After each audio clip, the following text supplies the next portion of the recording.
Mis en place le dimanche dernier, le cadre de concertation de l'opposition suscite déjà plusieurs réactions. Nous en parlons dans le forum matinal de ce matin. Mesdames et messieurs, Mathieu Kolawole-Bokor, le cadre de concertation de l'opposition, est-ce la meilleure stratégie? Est-ce la meilleure stratégie? Avant de répondre, il faut déjà saluer ces acteurs qui ont eu cette ambition de se mettre ensemble pour fédérer les idéaux, leur énergie, afin, selon eux, de combattre le régime en place et de pouvoir dire non à certaines choses dont ils ne digèrent pas. Donc, je pense quand même que l'opposition mise en place, pour moi, pour l'opinion, certaines personnes, c'est peut-être la stratégie pour conquérir 2026. Et vous savez, 2026 reste une année d'enjeu. Et on a 3 élections, les élections communales, les élections législatives et les élections présidentielles. Si évidemment, l'opposition qui se met ensemble en parlant justement de démocrates, en parlant de NFN, en parlant de MPL, en parlant de GSR et j'en passe, s'ils ont décidé de se mettre en place, c'est parce qu'ils ont jugé utile de comprendre peut-être qu'ils ont le même intérêt aujourd'hui. Mais la question qui se pose, Latifat, est-ce l'intérêt du peuple? On va me dire oui, parce que selon ce qui est cité sur le papier, selon les discours prononcés, on va me dire, nous voulons peut-être combattre l'injustice, nous voulons peut-être une paix sociale, nous voulons l'équité, nous voulons manger, nous voulons que tout se passe très bien. Vous n'êtes pas sans savoir peut-être qu'avant 2016, justement, ou en 2016, Patrice Talon avait eu aussi ce soutien de la part de ces forces aujourd'hui qui se trouvent dans l'opposition. Mais la grande question, l'opposition va-t-elle prospérer si tant? Parce que quand vous comprenez que les démocrates sont issus du parti FCBE, encore que le parti FCBE dont nous parlons aujourd'hui n'est pas présent dans cette fédération-là ou dans ce creuset, on se pose la question de savoir est-ce que véritablement cette opposition qui se fédère peut relever le défi.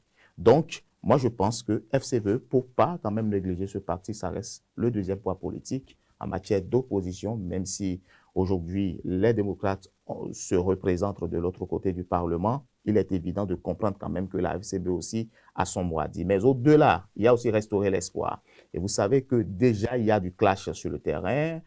Candidat Zanaï, qui est tout le temps en train de vilipender, entre griffes, les démocrates, montrer quand même que les démocrates aussi ne font pas partie d'une classe dite de l'opposition. La question se trouve là.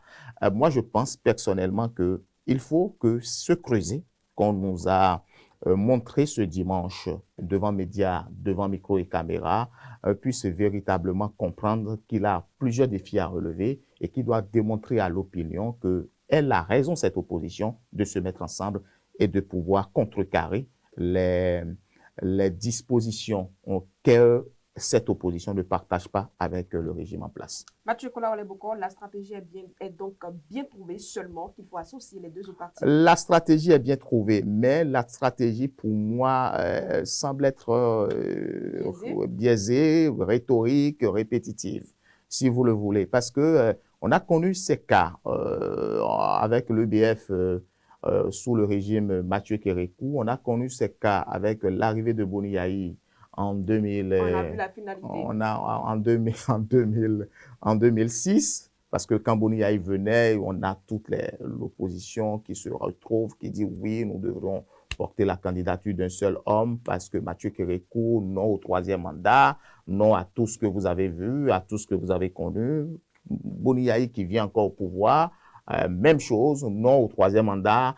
Quand ce n'est pas bon, on devient opposant, on combat peut-être le régime en place, mais moi je dis la méthode, il faut trouver la méthode minutieuse pour pouvoir véritablement atteindre ses objectifs. Sinon, si évidemment cette opposition ou ce creuset circonstanciel, moi je le dis, mise en place n'arrive pas véritablement à défendre l'intérêt du peuple, et c'est justement leur propre intérêt, alors 2026 risque encore de les échapper.